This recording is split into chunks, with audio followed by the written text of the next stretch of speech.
안녕하세요. 희나입니다. 만나서 반갑습니다. 여러분은 지금 저희 집 뒷마당을 보고 계세요. 캐나다에 있는 저희 집에 11월에 첫 눈이 왔어요. 그것도 11월 초예요. 그리고 그게 무슨 뜻인지 다 아시죠? 네, 동장군이 오십니다. 다시 말해서 겨울이 온다는 거죠. 그래도 긍정적으로 보면 크리스마스도 다가온다는 얘기가 되겠죠? 그래서 오늘은 크리스마스가 다가오는 것을 알려주는 크리스마스 알림이들에 대해서 알아볼까 해요. 그러자면 제가 늘 재밌어하는 역사에 대해서도 얘기해야 되겠죠?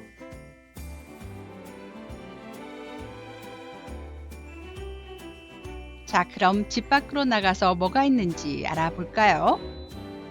가시죠.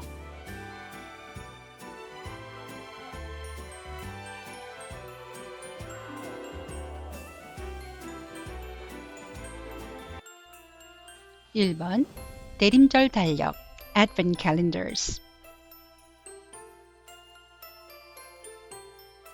오늘날에는 크리스마스가 며칠 남았는지 알아보는 게 크게 어려운 일은 아니죠. 스마트폰도 있고 달력도 있으니까요. 하지만 스마트폰도 없고 종이는 너무 비싸고 달력도 구하기 힘들었던 옛날에는 어땠을까요? 그래도 크리스마스는 놓치면 안 되잖아요. 대림절 달력은 크리스마스까지 얼마나 남았는지를 알려주는 특별한 달력이랍니다. 보통 12월 1일부터 시작하고요. 24개 또는 25개의 작은 문이나 창문 같은 칸들이 있고요. 크리스마스가 다가옴에 따라 꺼내서 확인할 수 있는 초콜릿이나 장난감 또는 메시지 같은 선물이 각각에 들어있답니다. 많은 분들이 대림절 달력이 천주교 전통이 아닌가 하고 생각하세요. 하지만 이건 아주 전형적인 신교도 전통이에요. 원래는 독일의 루터교 신자들이 이용했던 건데요. 19세기 루터교 가족들은 아이들이 크리스마스가 올 때까지 날짜를 셀 수 있도록 도와주고 싶었거든요. 그 방법 중 하나로 달력의 문에 분필로 표시하는 것이죠. 부모님들은 여기에 간식이나 성경 귀절을 넣어서 이 달력을 만들었어요. 최초로 인쇄된 대림절 달력은 엄마가 집에서 만든 대림절 달력에 영향을 받은 독일의 인쇄업자인 게하르트 랑에 의해서 1908년에 등장했어요. 이 전통은 미국에서 더욱 대중화되었는데요. 바로 역시 독일계 후손이었던 아이젠하워 대통령이 1950년대에 대림절 달력을 들고 있는 손주들과 찍은 사진이 신문에 실리고서부터랍니다. 오늘날은 아이들뿐 아니라 어른들에게도 전 세계적으로 유행하게 됐답니다. 현재 여러분의 대림절 달력에는 문이 몇 개나 남아있나요?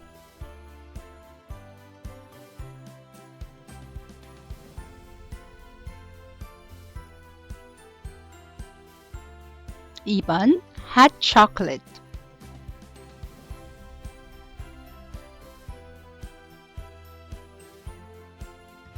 핫초콜릿의 기원은 올맥이나 마야 같은 고대 중앙 아메리카 지역으로 거슬러 올라갈 수 있어요. 이곳 사람들은 카카오 열매와 물 향신료를 섞은 차고 씁쓸한 초콜릿 음료를 마셨다는데요. 오늘날 우리에게 알려진 달콤한 핫초콜릿은 16세기에 스페인 사람들이 유럽에 소개하면서 개발됐다고 합니다. 그런데 핫초콜릿은 어떻게 크리스마스를 상징하는 음료가 됐을까요? 안 될 이유가 없겠죠? 핫초콜릿을 크리스마스와 연결짓는 이유는 아마도 따뜻함과 고급스러움과 향락의 상징으로 여겨지기 때문이 아닐까요? 우리 모두 알다시피 핫초콜릿이 주는 따뜻함과 포근함은 겨울 명절인 크리스마스를 보내기엔 정말 딱이거든요.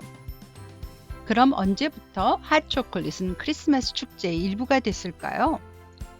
사람들은 부자들만 즐기던 사치품에서 일반 대중도 구하기가 좀 쉬워진 19세기부터라고 믿고 있어요. 좀 더 대중화되었다 해도 초콜릿은 여전히 고급스러움과 특별한 명절과 연결될 수밖에 없는 매력이 있으니까요.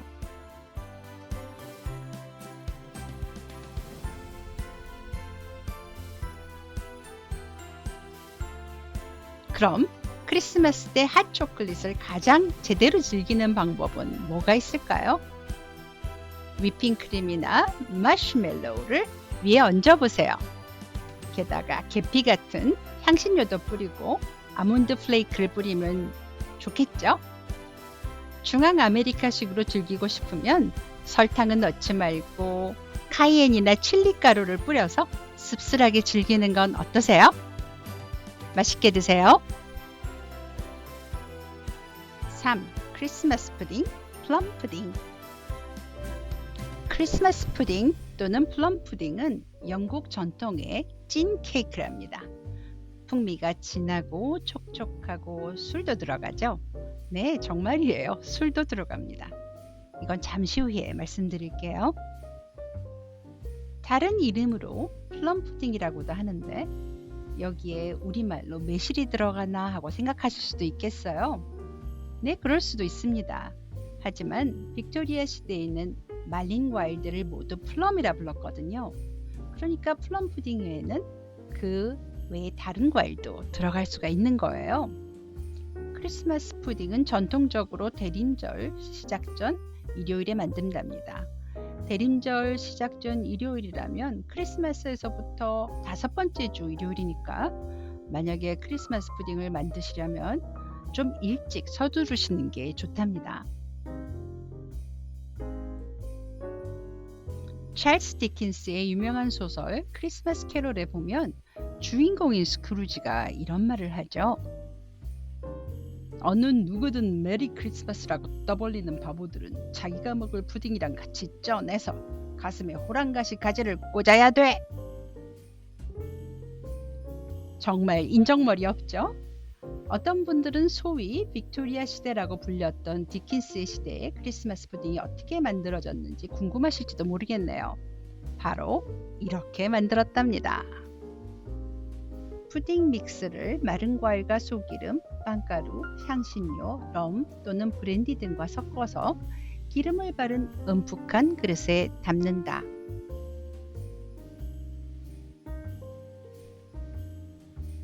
반죽이 들은 그릇을 찜기용 면포에 싸서 4시간에서 8시간 동안 삶는다. 익으면 물에서 꺼내서 시원한 곳에서 크리스마스까지 보관한다. 이 식은 푸딩을 크리스마스 때 다시 물에 넣어 1시간 동안 끓여서 올리면 되는 거랍니다. 그럼 이젠 어떻게 먹나요? 맨 먼저 위에 올린 고명을 치워야겠죠. 이게 생호랑가시 열매라면 독성이 있으니까 먹으면 안 되고요. 이미테이션이라도 먹으면 안 될 거예요. 브랜디를 부어서 푸딩 주변에 작은 도랑을 만들고 그 다음에 불을 붙입니다. 몇 초 동안 구경하신 후 곧바로 끄셔야 돼요. 안에 있는 과일이 타면 안 되니까요. 그리고 어린이 여러분, 절대로 따라하면 안 돼요.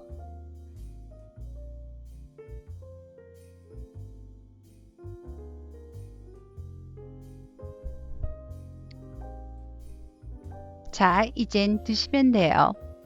맛있게 드세요. 4번 크리스마스 카드.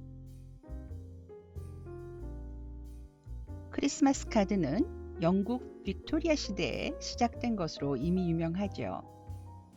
최초의 크리스마스 카드는 영국의 헨리 코울 경이 지인 각자에게 장문의 편지를 보내는 것을 매우 번거롭게 생각해서 작가인 존 캘컷 호슬리에게 주문해서 만든 것이 시초라고 합니다. 이 카드에는 메리 크리스마스, 여러분 모두 새해 복 많이 받으세요 라고 써 있고요. 한 장당 1실링에 팔렸다고 하는데 어린이들이 와인을 마시고 있는 모습이 같이 그려져서 비판을 받았다고도 해요.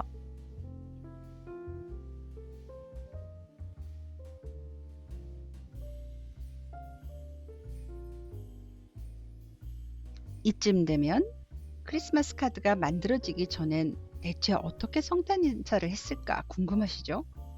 아주 간단해요. 종이 한 장 구해서 몇 자 쓰고 다음엔 종이를 편지 봉투 모양으로 접고 끝! 이게 다예요. 크리스마스 카드를 보내는 이 전통은 급속도로 퍼져서 1800년대 후반에는 대유행이 됐다고 합니다. 인쇄술이 발전한 게 큰 공헌을 했죠. 크리스마스 카드는 1900년대부터 미국에서 유행을 했는데요.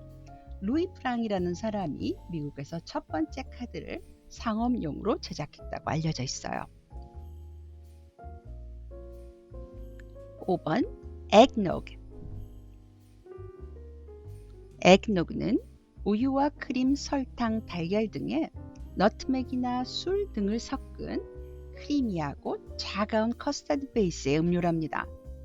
이것은 중세시대의 약재로 쓰인 포셋에서 왔다고 해요. 근데 포셋이 뭘까요? 오늘날의 레몬 포셋이라고 들어보셨나요? 레몬 포셋은 영국의 전통 디저트로 크리미하지만 다소 연한 레몬 맛의 푸딩이랍니다.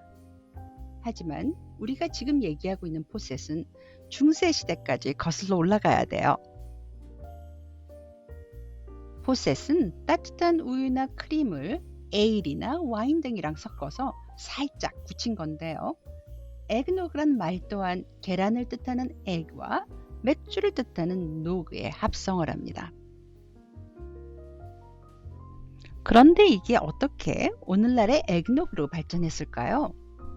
사실 우유랑 쉘이나 브랜디 같은 주류가 비쌌던 영국에서는 인기가 다소 시들해졌답니다. 그런데 18세기 미국 식민지에서는 인기가 폭발했어요. 미국에서는 수많은 농장 덕분에 우유와 계란이 풍족했거든요. 하지만 주류에는 세금이 많이 붙었기 때문에 사람들은 좀 더 쉽게 구할 수 있는 카리브해의 럼으로 대체했어요. 조지 워싱턴의 에그노그 레시피도 참 유명한데요. 이 조리법을 이용하면 알코올 도수가 매우 높은 에그노그를 많이 만들 수 있다고 해요. 하지만 역사가들에 의하면 워싱턴이 직접 쓴 조리법이 아닐 가능성이 매우 높다고 하는군요. 아무튼 미국에서 에그노그는 더욱 많은 사람들이 즐기는 음료가 됐습니다. 시간이 지나면서 오늘 우리가 하는 더욱 진하고 찬 음료가 됐다고 해요.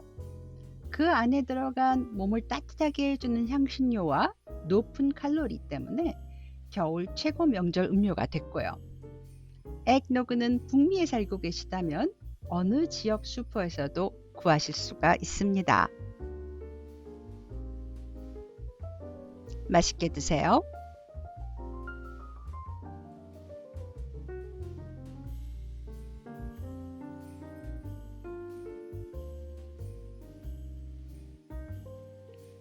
(6번) 과자로 지은 집 Gingerbread House. 여러분은 그림 동화에 나오는 헨젤과 그레텔의 얘기를 아시나요? 이 이야기에서 보면 두 남매가 숲속에 버려져서 헤매이다가 빵과 케이크, 설탕으로 지은 집에 사는 못된 마녀의 소나기에 들어가게 되죠. 바로 마녀가 사는 이 집이 이 이야기의 중심을 차지하게 되죠. 얘기가 최초로 발간된 1812년 버전을 보면 창문은 설탕으로 되어 있고 나머지는 빵과 케이크로 지어졌다고 하죠. 바로 이 집이 나중에 진저브레드 하우스란 별명을 얻게 됩니다.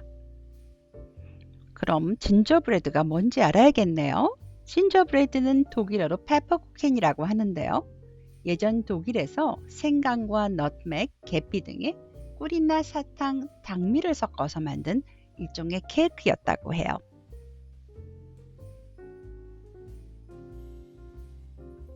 진저브레드 하우스는 16세기에 처음으로 독일의 제빵사에 의해 만들어졌는데요. 이때는 종교적 행사 때 많이 이용됐기 때문에 은박이나 금박을 이용해 치장을 했다고 합니다. 이것이 19세기 들어서 큰 인기를 얻게 돼요. 이 인기가 나중에 독일 이민자들이 신대륙에 정착해 살면서 지구 반대편인 미국에도 유행이 퍼지게 됩니다.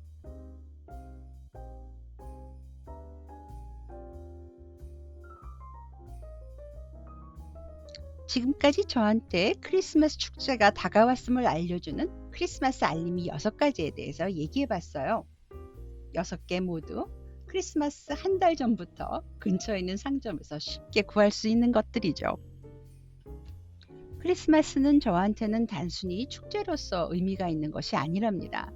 이 날이야말로 우리가 1년 내내 열심히 일한 이유가 단순히 경제적인 풍요를 위한 것뿐만이 아니고 내 주변의 다른 사람들을 살피고 함께 나누기 위해서라는 것을 알려주는 계기가 되니까요. 그리고 오늘 여러분과 같이 살펴본 이 6가지야말로 우리가 주변에 사랑하는 이들과 손쉽게 나눌 수 있는 것이 아닌가 하는 생각이 들어요. 시청해 주셔서 감사합니다. 다음 비디오에서 또 만나요.